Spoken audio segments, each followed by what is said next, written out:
of the people of the state of New York, the gubernatorial candidate of the Freedom Party, City Councilman Charles Barron. Thank you. Thank you very much. Thank you very much. Freedom Party. Freedom Party. Freedom Party. Freedom Party. Freedom Party. Freedom Party. We came here today for several reasons. One, to say that there's more than two candidates in the race. The Freedom Party has a candidate. Cuomo wanted an all-white slate. He got that. Now he wants an all-white debate. He's not getting that. We're here to say that we are here to stay. We've shown 43,000 people, strong support. 43,000 people supported our candidacy. We are on the ballot officially. Paladino only got 25,000 signatures. He's in the debate, and Cuomo got none. So we're here to say that we're not going to sit back and allow that to happen. Also, the Freedom Party today is saying to the state that we can do something about transportation. That transportation, they say they don't believe in taxes, but when it comes to raising the transit fare, that's a tax on poor working class families. Raising college tuition, that's a tax on families. Raising the clothing tax, that's a tax. Everybody but the rich. Freedom Party is saying that we're going to put together a plan so that we can get to lowering the transportation fare and perhaps eliminating it and showing where the money can come from.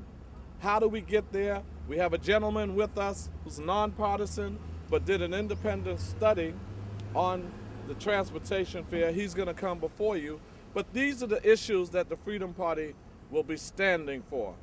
We know that if we do a PIT surcharge, a personal income tax surcharge on those who are making $300,000, that happened already. $250,000 to $300,000, 1.5%, and that generated $4 billion projected. It actually generated $3.2 billion.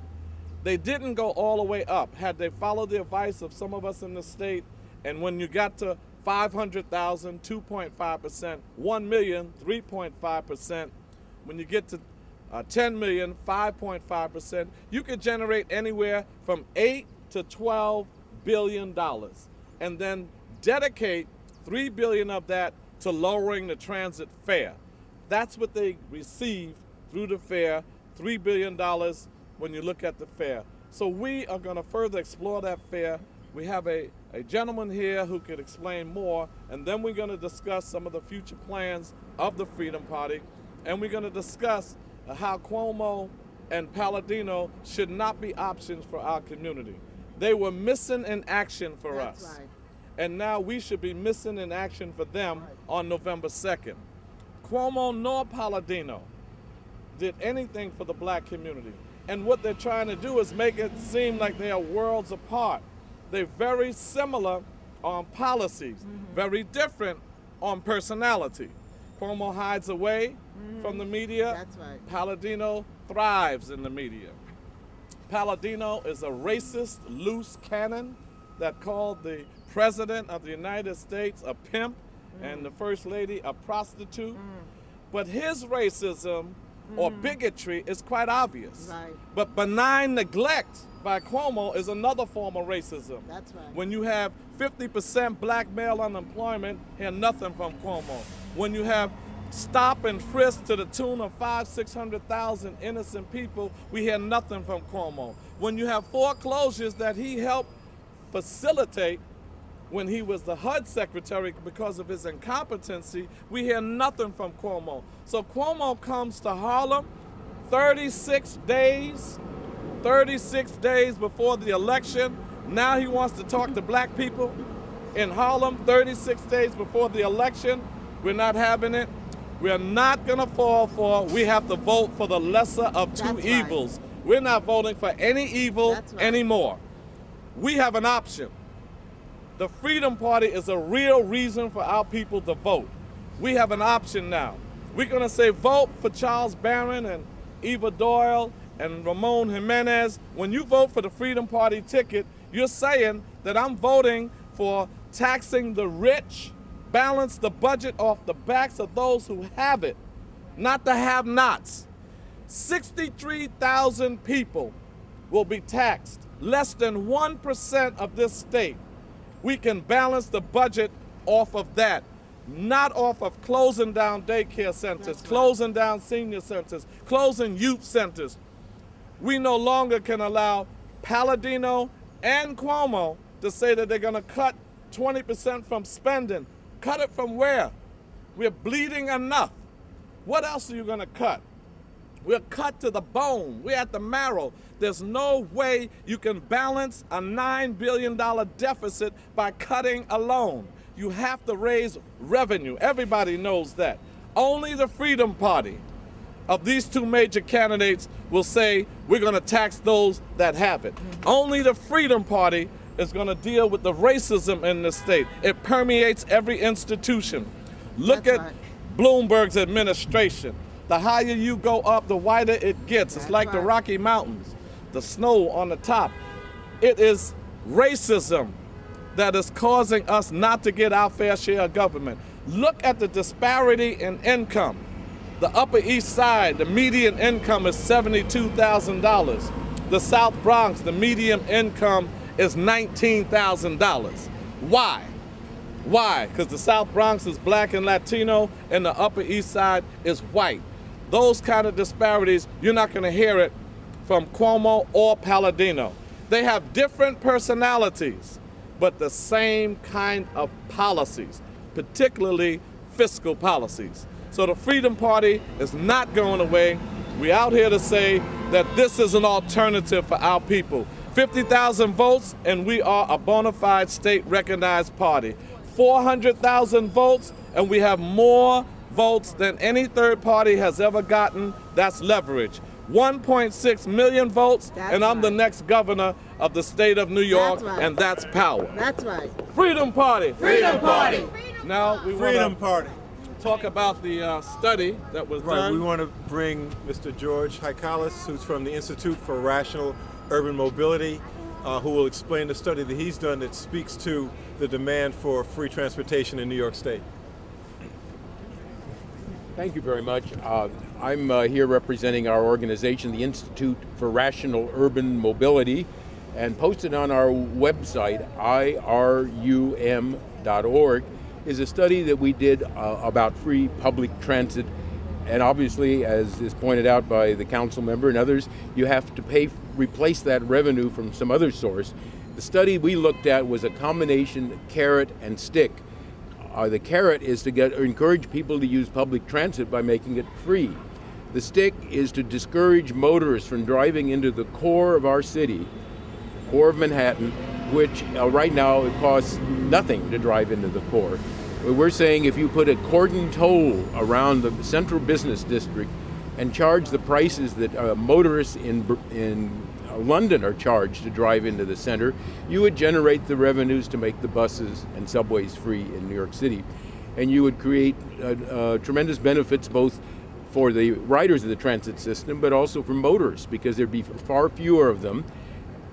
Most of the motorists would be lured, many of them would remain, but 20% of the motorists or more would be shifted to public transit because of pricing. Because people need to face the reality that the streets are not free, and your consequence of your driving is a negative. In any event, the study was done, and we'd encourage everyone to take a look at it. It's posted on the web. We're in the process of extending that study and doing some more technical work, but I would encourage you to take a look. Thank you. irum.org. Could you spell your name, sir? George Haikalis, Haikalis, and I'm the president of that organization.